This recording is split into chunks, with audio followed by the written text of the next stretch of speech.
well. Hey, Happy Tuesday. surprise.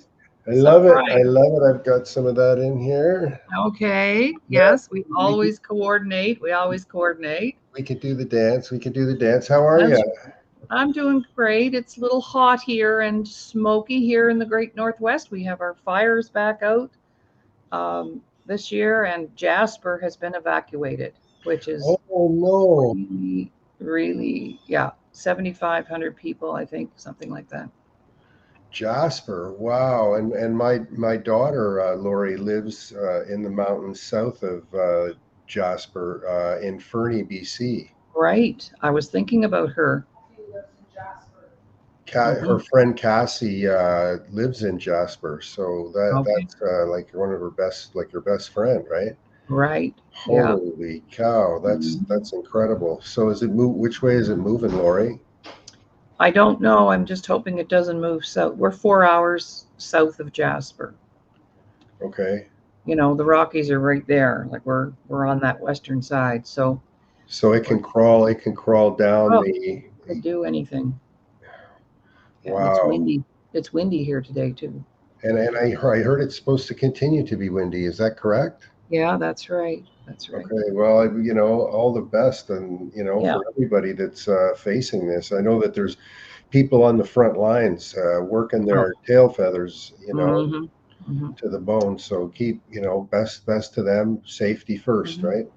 Welcome to the press box, everybody. I'm Dr. Laurie Davis, the co-host, and over to Doug, our host. I see our guest is here, Doug, so we'll just have you say hello and introduce our guest, and I'll just bring him right in here. Hey, Stefan, how you doing, man? Good. It's Good. good to have you here. Where are you coming in from today?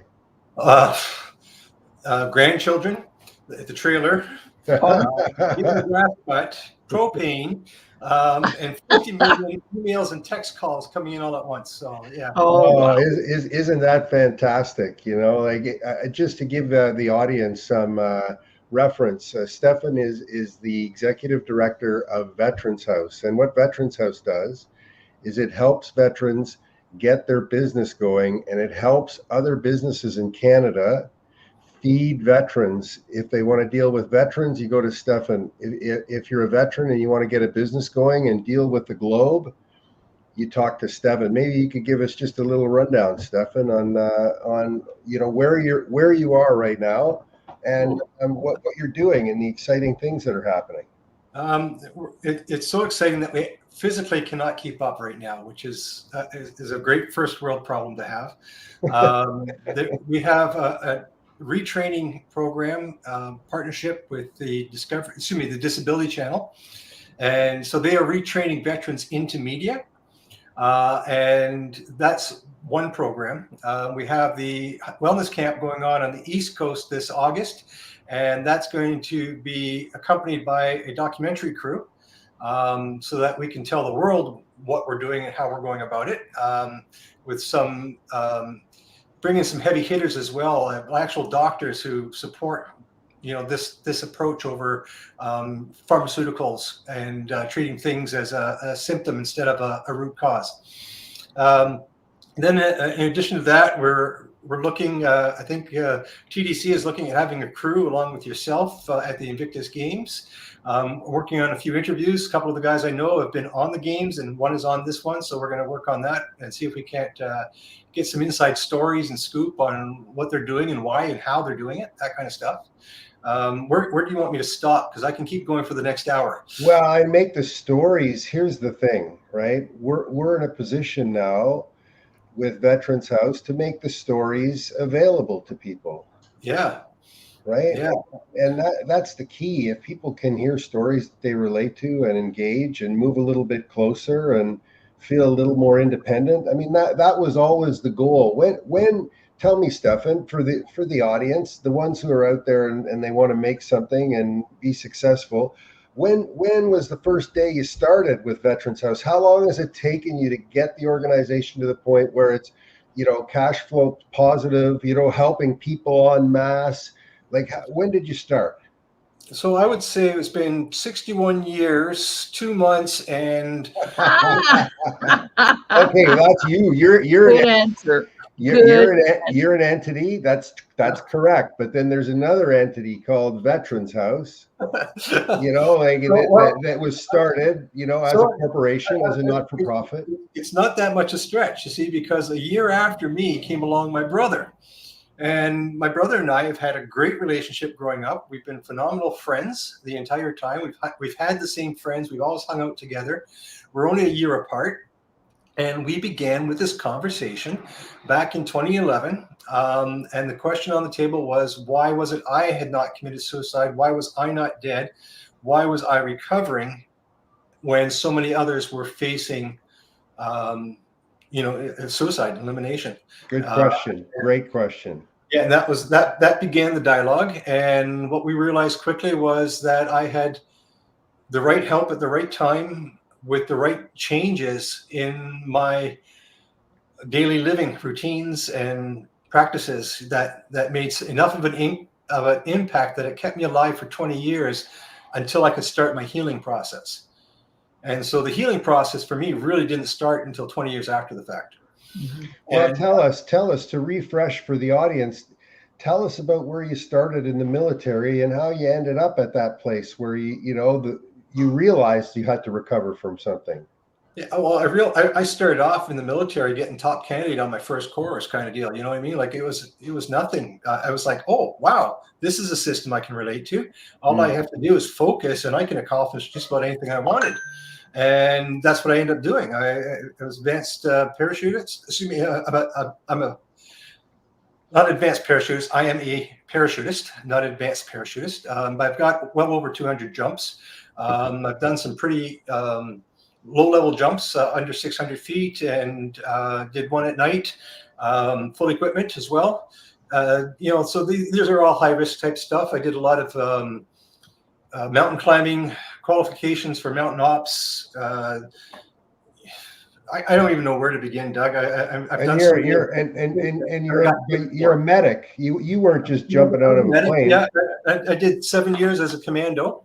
Yeah.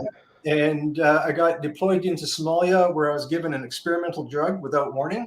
We were ordered to take it, and we are still actively seeking compensation for the wrongdoings on that 30 years after the fact. And what they don't know, what the public doesn't really know about guys like you and people who are commandos, they never, ever, ever quit. Never. So if they're coming for you, that means we're one of those. We're commandos then. Yeah. The only way to stop us is to kill us, and I've already be pretty hard to kill.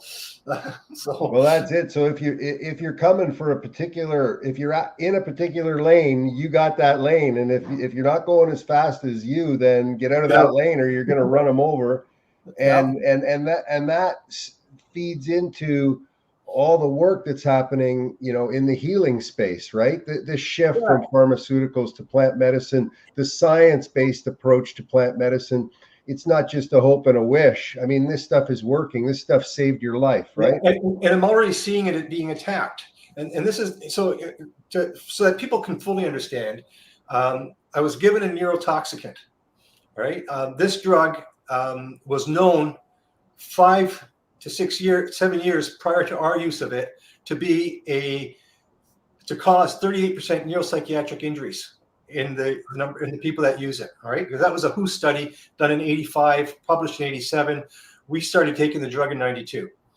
Right, so they knew what this was. They gave it to us anyways, and then they hid all their dirty deeds. But to fully understand this neurotoxin, I was completely non-functioning as a human being. And then given a prescription drug that said, do not use with methylquine-based drugs such as, Lyrium, which is what we were given, Mm-hmm. So incidentally, my introduction to pharmaceuticals for treating neurotoxicity is 6 months in a lockup for a psychiatric break. So you just couldn't maintain control of anything. I couldn't control my emotions, my angers, my thoughts, my anything. Wow. I said I was totally. I was like sitting on a bus that's out of control and no one's driving, and you're helpless to do anything to change it. It's like it almost put you back on the battlefield. No, on the battlefield, I was in control. Yeah. God, Oh, you get okay. you dead. Sorry, but See, most people wouldn't think like that, but you know, there you go. I've watched a round bounce off my carrier 3 inches from my chest. It didn't phase me because throughout training, we were watching rounds bounce 6 inches from our face, on any given day, waiting to enter a building. There's your fire team partner that was firing, and you had to trust him to stop so you could enter the building, right? So you get in these battle situations, and you are not thinking what normal people are thinking. No. Mm-hmm, So tell us about your book that you're writing about this. Well, the book is the disaster of the past 3 decades. Is that the title? Is that the title, The Disaster of the Past 3 Decades? No, but it should have been. It should have been. In fact, I just got an email overnight from publishers that the book edit is finished. Oh, and the cover edit is up to date as well. Thank you, by the way, Doug. So now we're working on layout. So things are moving quite rapidly. I've got 5 days to a week to go through the draft and take a look and find any more mistakes that I made that someone else missed. And what is the title? The book title? So the book is called Instinctive Measures, and it is literally on the last 30 years of what happens to military people when they are medically released. So from the time of your diagnosis or improper diagnosis to the divisional reporting in the chain of command, and so that people understand it's not a negative, it's a necessity. It's the way it's done that's the problem. So the command has to know who's fit to fight and who's not, who can be deployed and who can't. They don't need to know is the details. But in the past, all the details are shared by a, quote, investigator who has no qualifications for investigating. So if you were sexual assault, or if you were subject of any kind of abuse or a mental health issue, you've got no privacy. Everything's on the table, and it's going up the chain of command, and everyone's offering an opinion on it. So that's the second problem. The third problem is that, of course, you're facing medical release. And even though you spent a couple of years on a temporary category, and then you're being placed on a permanent category for release, and all this takes a couple of years, for some reason, that medical category that outlines all your deficiencies is not good enough for a pension. You still have to apply for a pension, and then you have to redress it when it comes in wrong, right? So, for example, I just got a new prescription written by my doctor. This was over a month and a half ago. He wrote it, but I'm waiting for approval for the prescription, and the approval came back for less than what he prescribed. Right, so a bureaucrat now has the right to reduce my medications. Introducing Veteran House Alliance International Monthly 50/50 Raffle. Purchase your ticket today, link on display, and have a chance to win cash and help a great platform supporting veterans. Wow. That's all I can say. So now I have to go in and fight for that full increase, even though it's already been a month and a half. So it'll be another 2 months before I actually get my full increase. As you pave this trail, okay, because that's what you're doing. It's a messy bush. You're hacking down stuff. You're going to pave this trail for other people. And that's the nature, my understanding, that's the nature of what Veterans House does. It paves the trail. It breaks it down into the simple steps. You can do 1 step a day. You could do 3 steps a day. You could take a walk. Idiot proof. Like we're making this so idiot proof that it's not only like it's more than just veterans. It's just about anybody who's stepping into the world of servicing people, right? I mean, I took over 2 years to find a strain of cannabis I can tolerate without hallucinating on. Wow. Okay. Because I'm that sensitive, and it's got to do with the neurotoxicants. I've met people, and they've never met anyone like me who can take so little and lose their crap. Most of what I do is straight CBD, and the terpenes that I take with the THC is all to take everything and convert it into CBNs. most people need to learn about the cannabinoid system in the human body. It's the plant-based system that's within our system. It's where we take terpenes and cannabinoids from all different kinds of plants and convert them and heal from those plants. And so medical cannabis is no different than any other plant, other than the fact that it's in higher concentration, right? For its ability to convert into CBNs, cannabinoids, in order to heal the body. And once you get the right amount in, it's amazing how fast you can start healing. So I went from 260 pounds a few years back to 160 pounds. And that was initially, I dropped to about 185 through diet change alone. And then as I got onto the better anti-inflammatory plants, I dropped another 20, 30 pounds over 6 months to a year. This is the significance, and this is what's not being taught. So, if you go back to, what we were talking about from the book, you exit the military, there's no pension in place. You have to apply, right? And even if they keep you in long enough to get your pension, there's no guarantee you'll be kept in place. I've had mine canceled on me more than twice, and then I've had to fight to have it reinstated. In the meantime, I had no income and I was non-functioning as a human being, locked up in a psych ward. How do you do that from there, right? It's not easy. Oh my God. And there's next to no help. So, people like Fabian and Veterans for Healing, these guys have been phenomenal for people like me, because I was so hesitant to try something new. And my reaction to it when I did was off the charts. So it's like, oh, how am I supposed to switch over into this? And so that's where peer support comes in, because right now there's no expert out there to tell you what to take, how much, what delivery method to take. All the laws are all the laws for medicinal use are based on recreational abuse. And so it's like, those laws don't benefit me, because I'm not out there abusing something recreationally. I just want to sleep at night, and I want to walk around during the day without being in pain 24/7. So this is a manual, Instinctive Measures by Stephen Beardwood, is a manual for people when it comes to pharmaceuticals, neurotoxins, plant medicines, healing, performance, recovery. These are the words that you'll be using as tags, right, when you share your book with people, correct? Yeah, that and peer support. Peer support, of course, yes, being able to guide and help people into another space in their life. And one of the things that I just learned in the past couple of weeks is if I want my stuff to be promoted online, I can't say peer supported healing, because then I'm making a promise that I can heal someone through peer support, and I'm not a licensed physician. And so your feeds get paused. Yes. Right.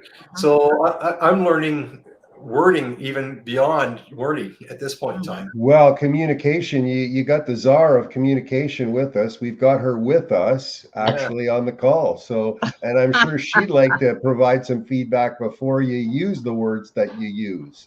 Right, Laurie? I mean, yes. And I learned that because of my 32 years as, let's say, a service provider who never qualified to be insurable or accredited, even though I know people who have participated in our educational workshops, stopped migraines, cured cancer, got people off of booze, but I'm not allowed to make any of those claims. Well, not only that, Laurie, but the medical people attend your teachings. That's true.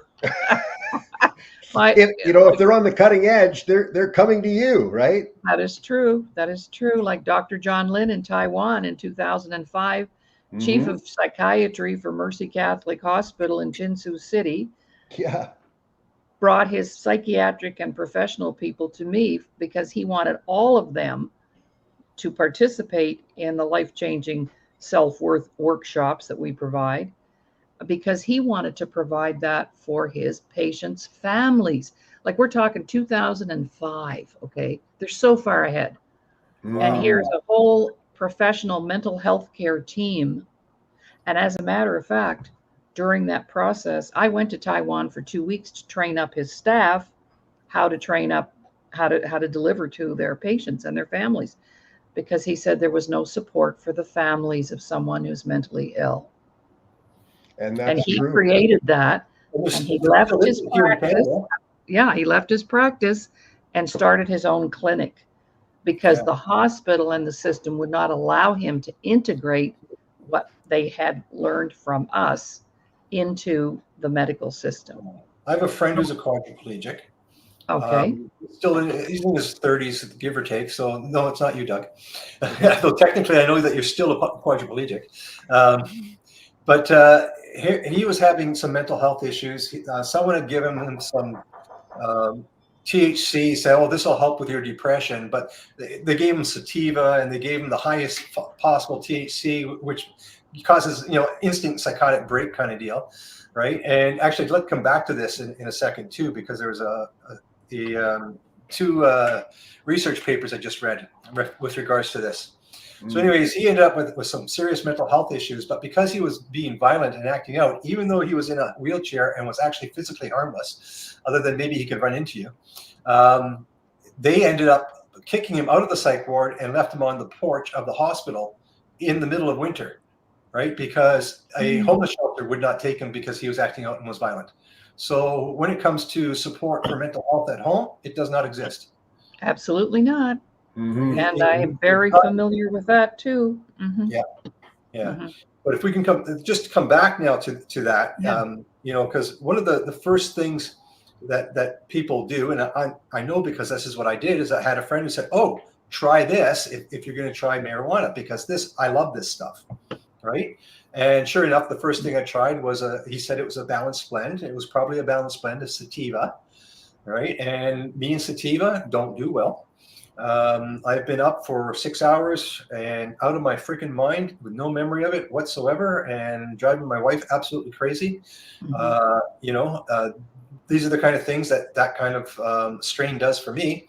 And of course, it does do this for other people, especially in high doses. So if you're going to try this for any medical reason, I strongly recommend you actually get some counseling on it instead of listening to your best friend who says, try this, I really like it, because they don't know what you're talking about. For your performance, Stephen, maybe you could share with our audience, because this is really cool. This is legal now, guys. Everybody that's listening, we're talking about cannabis, and don't forget, it's legal. Okay. Yeah. Okay. You won't go to jail. No, you don't go to jail, but Stephen chooses not to necessarily buy his, but he makes his own specifically for him. So maybe you could share that with our audience, what your regimen is, please. Okay, yeah. So because I can only take certain strains, I'm limited in what I can purchase. And I've had to go through multiple suppliers to find that one strain that I can take that just puts me to sleep at night and doesn't knock me out. And but you don't smoke it. You don't smoke it. I tried it. You take the bud, you condense it down. That's what I'm interested in telling the audience. So you don't smoke cannabis. You don't put any smoke in your lungs, right? Well, if I smoke it, I won't sleep long enough because it doesn't last long enough. So it's more unhealthy too, right? So you're doing it the healthy way. So share with people what you do with your. So there's three components. One is the strain. Two is the strength, right? And what it does for you, right? And the third is the delivery system. So I did originally vape because I couldn't stand the smell. And even vaping itself, I could cough up a lung. I finally got to the point where I could vape it without coughing up the lung. And I would sleep till 2 o'clock in the morning, 2:30, and I'd be awake. Because when you inhale it, you get an immediate effect, but it doesn't last for a long period of time. Right? So it wears off quicker. So you have to continually replace it. When you have an edible, it's slower to load into your body, but it lasts longer in your body. So what happens is I take a CBD dose at 8 o'clock in the morning. By about 9:30, 10 o'clock, it's kicking in. That's when I'm going to need a new one, probably around 3 or 4 o'clock latest. And then again, 8 o'clock before I go to bed, I do the CBD again, only that time with a little bit of THC in it. And the CBD mitigates the high from the THC, and that just puts me to sleep instead of getting high. But the real key is that it stays in the body, it lasts longer, so I have less flare-ups, I have less problems. And I've busted up my right shoulder, I've tore up my left, I've got my hips are seizing up on me. I've had fractures from the bottom of my ankles and both legs up halfway into my femurs. I've had my left hand surgically repaired twice. I've had surgery on my right hand twice to remove lesions from my nerves, probably from neurotoxin maybe. And then I have compressed disc in my lower back, and I have a chronic encephalopathy of the brainstem. Yet despite all of this, for some reason, when I get the right dosage of the right strain at the right time of day, right? And I supplement that every 2 weeks, by the way, with psilocybin, 600 milligrams. I get to function like a normal human being and pretend that I'm normal, even though I've never been in my life. You're in good company here. So you put it, what is it? You make a butter, right? I make a butter. So you take Put the it on your cannabis, toast? you boil it down into a butter, and then you filter it, and then you have this butter that you use that he makes just from bud. So he gets the bud and turns the bud into a butter that's easy to manage. You put it on your toast. You can do whatever you want with it. And you can, but the dose. I have to say I do not eat toast because I eat 0 grains, 0 sugars, and I eat 0 processed foods. Just the cannabis. I don't want any bread. Just give me the cannabis. I don't need to eat. One of my secret recipes that tastes like crap, according to my brother, but I can tolerate, is my lentil muffins. Oh wow! And so now, what I do when I do my medication, I just want my medication. I want it strictly in the amount. So what I do is I get 1 cup of coffee in the morning. So my morning butter, I put that into my coffee. It melts, and I sip it down. And same with the evening. I have a nice hot drink. Throw my butter into the hot drink and just do my medications that way. You can do it into baked goods. Problem with baked goods, in my opinion, is they all have starch and sugar in them, and I can't do them. Can you imagine? That's hilarious. It's so hilarious. You're saying you're not going to eat the muffin, but you're going to eat the cannabis because it's better for you. So what I do is I take the leftover cannabis after I make the butter, because the cannabis still has butter infused in it. And I mix that with the lentils and make a muffin out of that. So when I have my muffin, it's like having an extra dose of CBD. Now we're hearing about Stephen's next book, CBN and CBG, because most of the people who are listening to us don't know what that is. I have my CanCell license. My daughter owns a store. So I understand what it is and how powerful this anti-inflammatory is. So powerful that I was at a charity golf tournament with a whole bunch of people my age and older, and I dropped a little bottle of my CBD oil out, onto the ground, and I picked it up, and everybody, there was 4 or 5 people, about 60, 65, looking at me. They knew exactly what it was. I said, "You guys know what this is," because they're all using it. Right. I was in physio 2 weeks ago, and they were like, my shoulders keep seizing up on me, and we were doing some acupuncture with the electronics to it, and boy, that's super effective too, by the way, for joint pains. But I was commenting because my physiotherapist and I were talking, because I gave her one of my cannabis cookies. So once again, the leftover cannabis, after I make the THC butter, right? I put that into a chocolate cookie made with almond flour, right? And there's no sugar in it, but there's chocolate, and it is awesome tasting, believe it or not. Unless you're my brother for some reason, but I don't care about his opinion, by the way. Anyways, I gave her the cookie. She really enjoyed the cookie as well, and she had a great night's sleep, and she was impressed. She said, "No, I didn't really get high. I just, it was lights out." And this lady in the next stall turned around and she goes, "I need one of those cookies." She's an older lady, Yeah. And word is spreading because the impact is palpable, and you don't have to get high. You don't have to smoke a big giant cracker like this, and smell and all that stuff. If you're struggling out there with your mental health, you have to eat 1,500 pounds of cannabis in 15 minutes to overdose. Okay, just so everybody's aware. And that's the medical, that's a medical fact. Okay. So if you're an elephant, you might have a chance. Right. But you can't overdose on this stuff. So if you're struggling and you're thinking, well, I need another drug from my doctor, I need another, look, just give it a shot. Edibles, give it a shot. Oils, like just feel it out. And if you need help, like Veterans House is there to help. That's what we're here to do. We're here to serve other people. So reach out, right? Yeah, if you definitely have to look up cannabis coaches, verify them, make sure that they're who they say they are. If you're a veteran, contact Veterans for Healing, even a phone call. They'll work you through it and they'll help you to get things done. There are some appointments you have to do in person, in office. That makes it hard for people. I happen to be traveling to the East Coast, so I was able to do that. Not everyone can. But, you know, like there's other solutions. There are ways to go about it. And if you talk with someone who's knowledgeable about it, then they can help you to work your way through that. There is a key component here. And I spent a day in a recreational cannabis shop just to see what was going on as a learning process. And it was all people my age and older, all wanting pain relief or sleep. No one is wanting the high. Everyone just wants to be and feel better. Better. But I also see the researchers or someone is paying for researchers now to start pushing the fact that, there's more psychotic breaks from prescribed medications.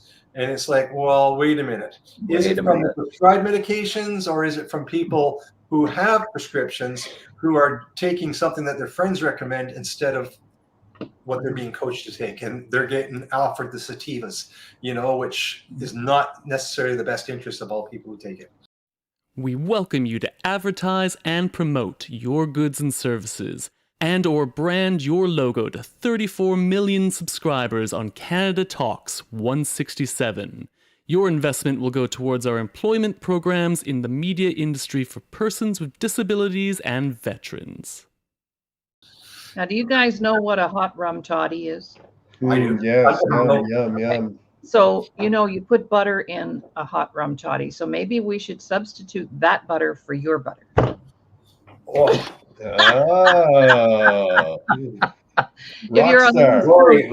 I've not been doing a whole lot of alcohol since I've been doing I know. That was just that was just a joke. Now my wife is going to come. She's coming after you, Laurie. Okay. Sorry. All right. Just adding that East Coast flavor here, trying to figure out how we can, convince some people that I'm going to try it. I'm going to try it tonight. I'm going to be out of my mind, and my wife is coming after you. What a fascinating conversation. So the book helps people. This is your second book, Stephen, for sure. No. Like, so much. This guy, listen, everybody that's listening to this, Stephen is a medic and he jumped out of planes. This guy pays attention to detail. Yes. Okay. Yes. So if you want details, and you're a veteran or you're not a veteran, or you want to help in this space, or you own a cannabis store, you want to advertise on our show, reach out. We'll make the connections for you. Go ahead, Laurie. No, I was just going to say, as far as jumping out of airplanes, I wanted to try that skydiving. And of course, my husband's background, military, AME, and he said, there's no way you're jumping out of a perfectly serviceable aircraft. Thing in the Canadian military as a perfectly serviceable aircraft. Yeah, well, he did because he worked on them and he knows. He worked on the Sea King. He worked on the Sea King. No, they all fell apart when he left. Well, you think of that was, in fact, that's one of the, there you go, back to the book. One of the other things that caused you to suffer on your exit is the lack of equipment. Literally in 1992, we had deployed with a brand new 8-wheeled ambulance. It was a Grizzly. That's what they referred to as. A couple of our guys in the unit, they had designed the workings on it. Rob Parley and I think it was Brian Johnson. They went down to Chrysler and helped to code the setup and that kind of stuff. And in 2019, there was one vehicle operating in Petawawa, and it was one of those ambulances that we deployed with, and they were stealing parts off of all the other vehicles to keep it running. Well, I am going to share that with Ron, and he will probably agree with you totally. He'll get a big laugh out of that when I tell him, by the way, it's okay for me to jump because none of them are perfectly serviceable anyway. Some of them are 70 years of age. I know. Get out of them before we get in. They don't have the hours on them, you see. Yeah. Yeah, you want to get out before you get in sometimes. Yeah, there you go. Especially the takeoff. I mean, you're going. Yeah, exactly. Takeoff because the runway was so bad. Yeah. Oh no. Yeah, I hear you. Yeah. Good.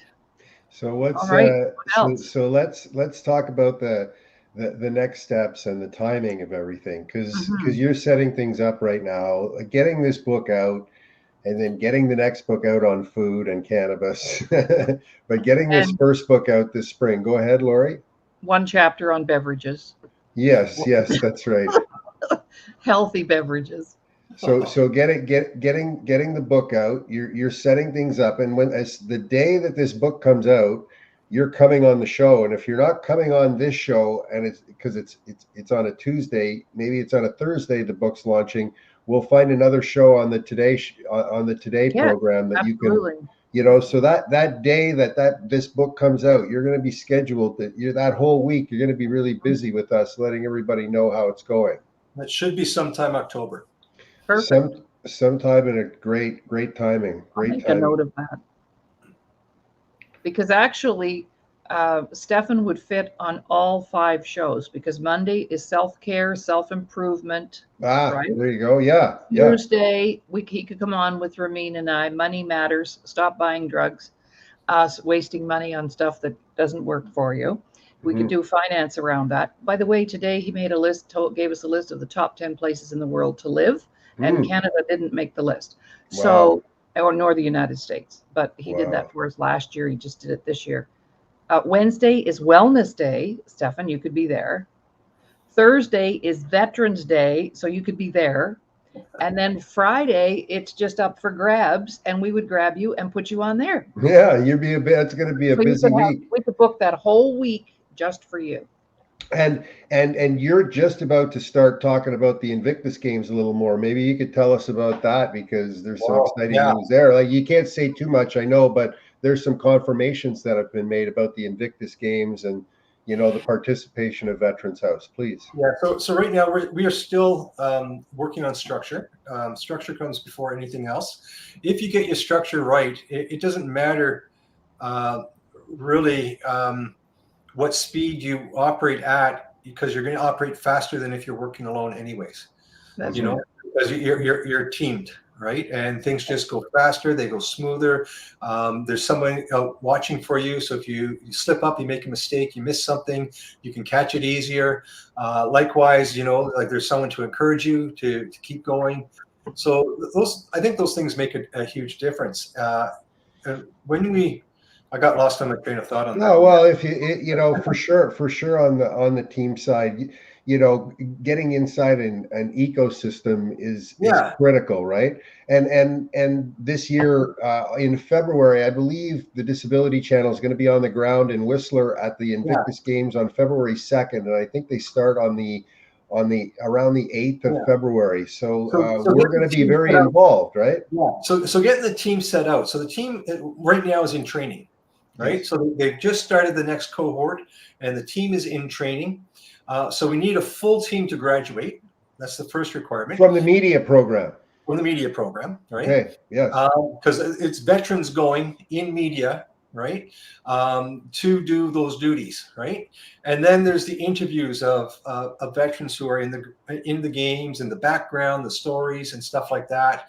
All kinds of stuff to be told and to educate people on, especially, what would make a group of men and women, right, who've gone through physically changing, life-changing disabilities to compete physically and go after the gold.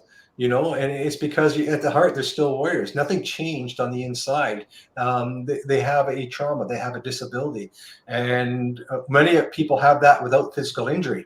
So I think it's really important that we realize that just because we have trauma or we have a disability doesn't eliminate us from competing in the world and being successful. That's, to me, that's the big message about the Invictus Games. Right? Yeah, and we extend, Veterans House extends from that, because these people will finish the games, they'll get their medal, they'll be happy about it, and then they'll have to go back to reality. And why don't they come and see us? And that's the relationship, is come and see Veterans House, plug into us for the checkbox formula. Yeah. Don't fool yourself. You can go try to do it another way, but really, there's really only one way when it comes right down to it, right, Stephen? Structure, leadership, strategy, then put people into it. So as you said, structure is so critical. So come to us, and we'll help make sure that you do it right. Because go ahead. There's a lot of negative right now about the Canadian military and government, of course, right? And a lot of that is because of the structure they chose to take. I mean, when they form office, they form a structure, they follow that structure, and they commit to it. And we're at the point now that they're doubling down so hard on a failing structure, right, that everyone's begging them, please don't double down on this structure any longer. But they're not really listening. Structure is critical. If you don't have the right structure, you're never going to heal, right? Correct. Whether, and it's not whether or not you agree with the left or the right, because right now it's so polarized just out of political stupidity that we forget that there's only one way to really feed the general population, and that's to go to work for them. You have to benefit them, not yourself. Mm-hmm. That's right. Like you have to commit to another person wholeheartedly, give them your life, you're the best of who you are, right, in order to feel any real true self-worth in the world. That's my take on it, in my opinion, right? If you're not giving yourself to other people, right, then and I'm not talking about being abused by them and being used and discarded. I'm talking about being useful, about helping people to develop and their goals and to achieve them, right? Because if you can help one person to better themselves, and they can help one other person, then you've helped 2, then you've helped 4, then 8, and 16 and 32. Keep it going, right? Do the math. Right. And you don't hear about 99% of them. When you hear somebody report back to you that you've helped somebody else, right? I mean, there's another 99 of them out there that you've helped. That's but you never found out, because the impact can take a long time, can take several years before they metaphorically learn to walk again. Yeah, and this is where these people who are waiting for gratification from their activities. Yeah, you're doing the wrong activity. Yes. Right? If you're waiting for gratification from something, you're doing it wrong.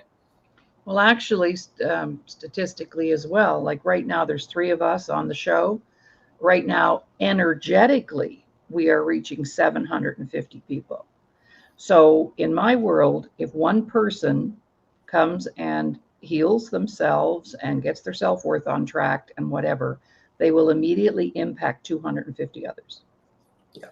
Isn't that incredible? Isn't that that should be a big enough reason for everybody who's listening to this show to start doing that. And now I have to rewrite one of my chapters in my book, add Laurie to it, and quote her. Thanks, Absolutely. And another quote, it's not money that generates great ideas. It's great ideas that generate money. Yes. That's a Laurie Davis quote as well.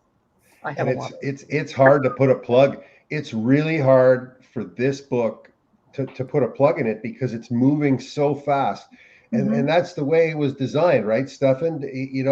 You're adding to it right now because there's all these successes happening. You probably could have closed the door on the book and put it out a year and a half ago, but you'd have to write the continuing story anyways, right? So where do you draw the line?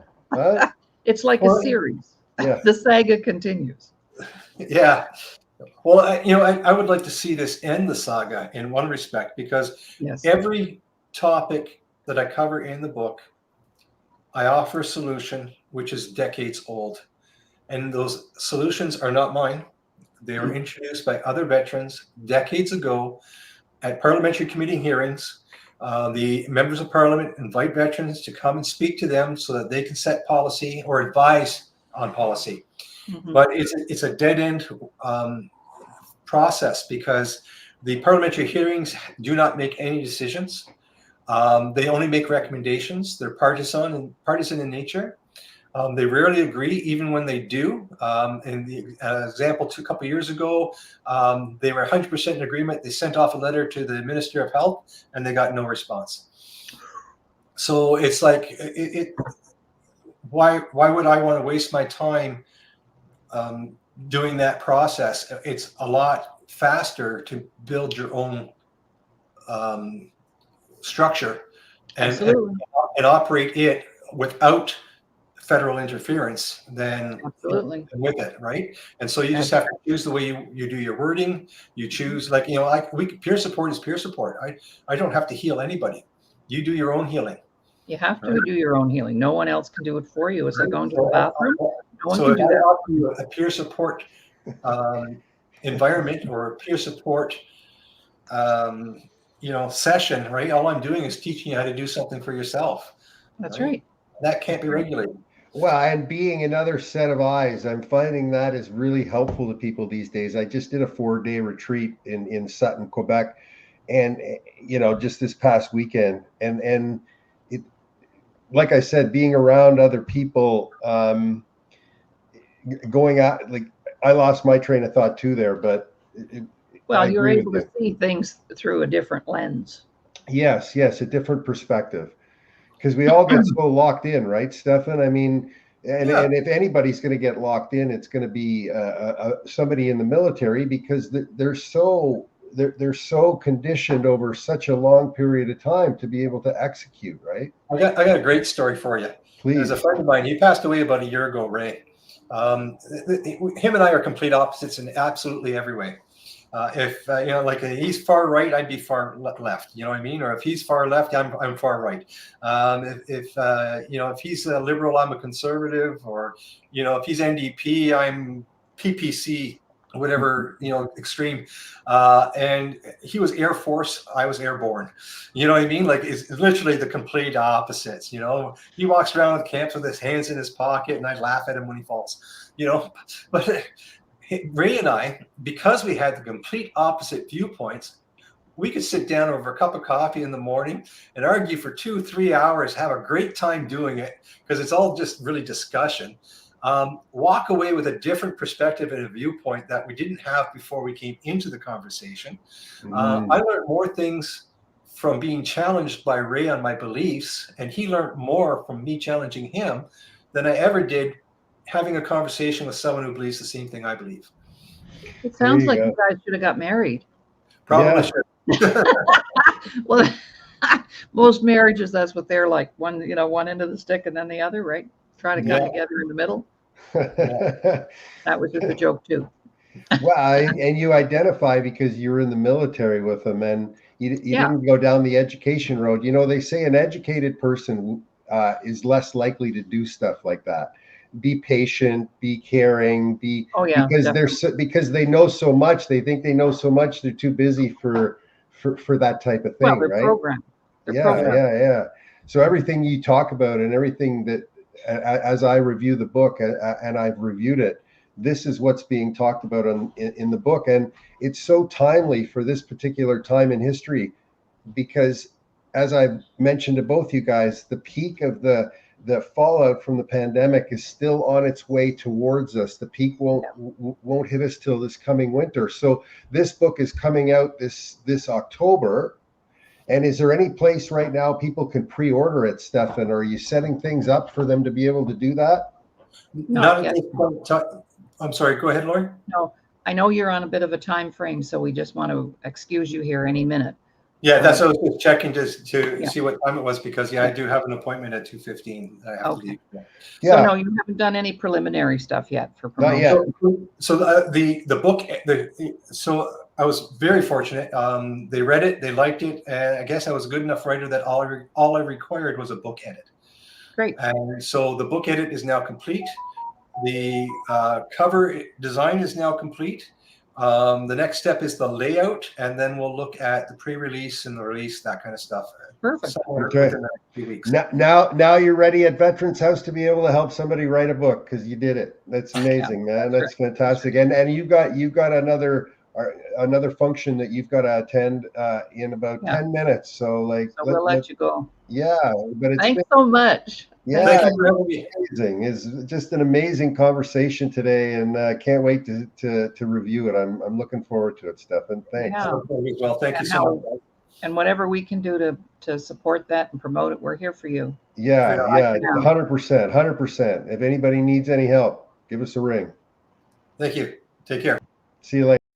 The day is set. Join us October 12th, 2024 at Carrigan Arms for our next fundraiser in honor of veterans, the Invictus Games in British Columbia, Canada, and TDC Employment Program Enrollment. For more information, email us at info@thedisabilitychannel.ca. Oh, that's great. It's all, like Stephen and I met 7, 8 years ago. Oh, wow. And we finished each other's sentence from the very beginning. I was speaking at a conference in Toronto, and wow. he came to see me speak, and then we talked afterwards, and he laid out really back then, that many years ago, what he wanted to achieve. So if you're out there and you've got a concept or an idea or a thing you want to pursue, I've seen it so many times in my life that it's a 7-year game, right? Because you're going to work really hard sometimes, you're going to back off a little bit at times, but keep that vision, clear in your head, because Stephen is an example of believing, when we met, that in 7 years he could have everything that he had, the picture he had in his mind, and the cash flow he needed to be able to help even more people, and that's what he has today. Mm-hmm. And you shouldn't be denied, but don't believe anybody who says that it's going to happen in like 15 minutes. It doesn't happen that way. It doesn't happen in a year. It doesn't happen in 2 years. I struggle with it personally. When I'm in the year 3 of something and it hasn't materialized, like, I struggle because, you've been working at it a long time, but, some things don't manifest that quickly, right? Some things take that one person to come into your life to make a difference. So absolutely. Yeah. Absolutely. Well, it's taken me decades, really, to get here. There's 3 questions I always ask people.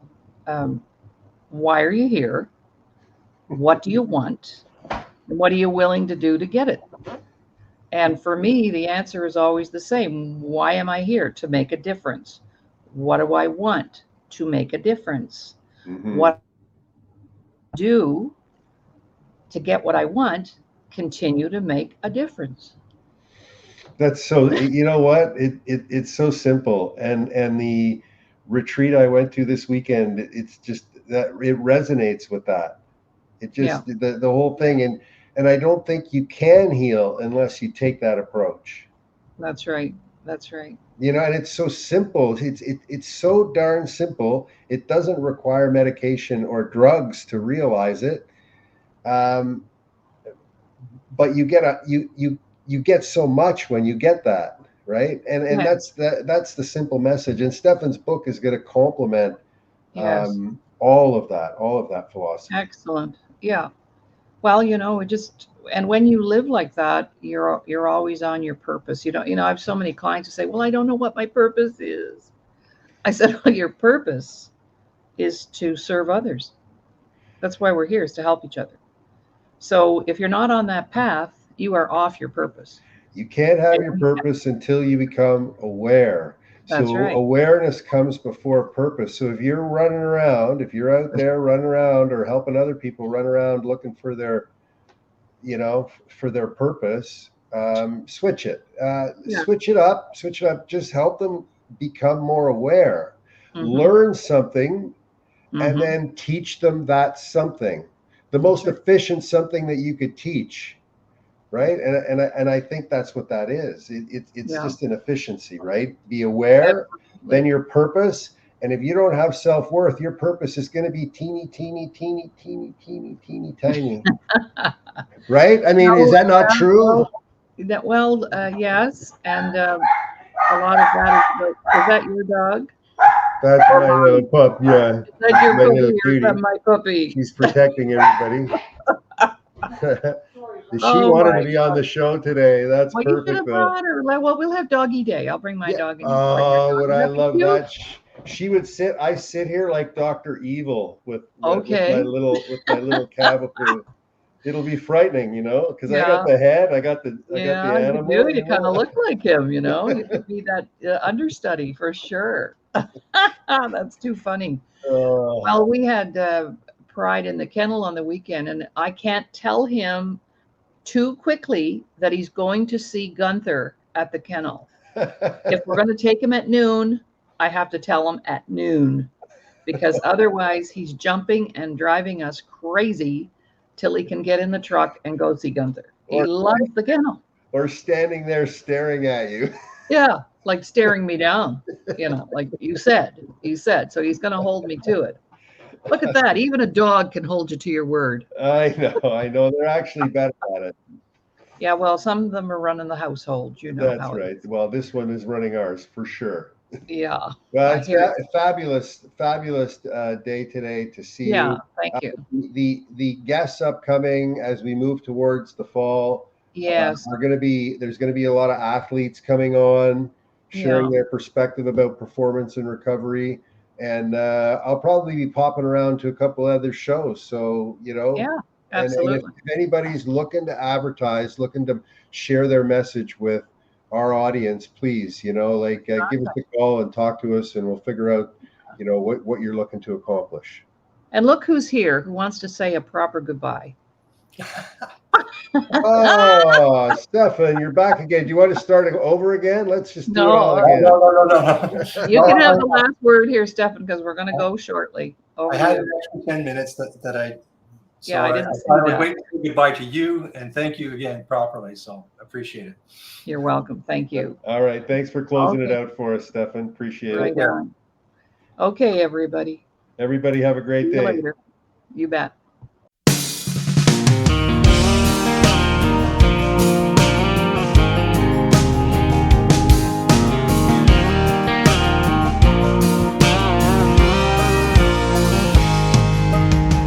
"18 and fresh out of school, living his life and trying to be cool. Johnny's world changed with a telegram. Pack your things and don't be slow, for Benin's where you gotta go. We're sending you to Vietnam. Saw things no one should see, all in the name of liberty. Several friends would pass away. Returned home a different man, wondering why he's alive in God's plan. Thought ending it all was the only way. Don't let him be a 22. Gave his body and soul for the red, white, and blue. When his world crashes down, he needs some help to see life through. Don't let him be a 22.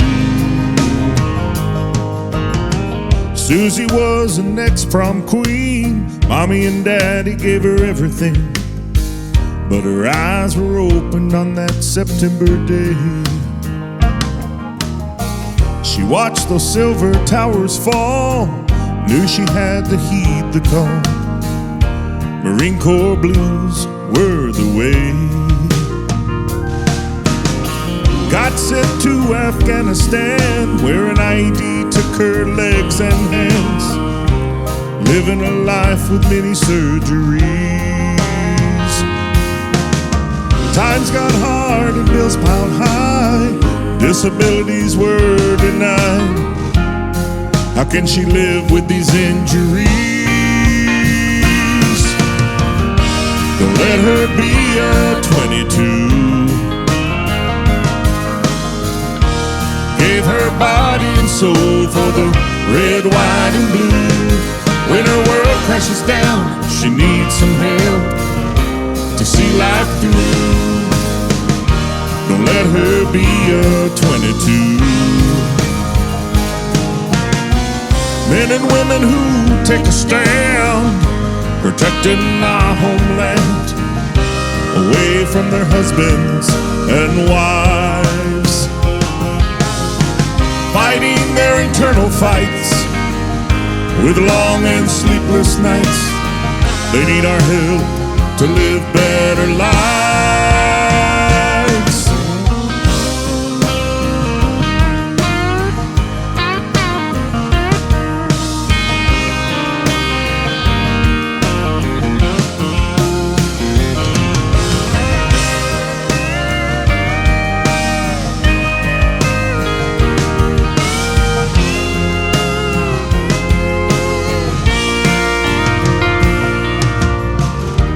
Let us be a 22. We gave our bodies and souls for the red, white, and blue. When our world crashes down, we need some help to see life through.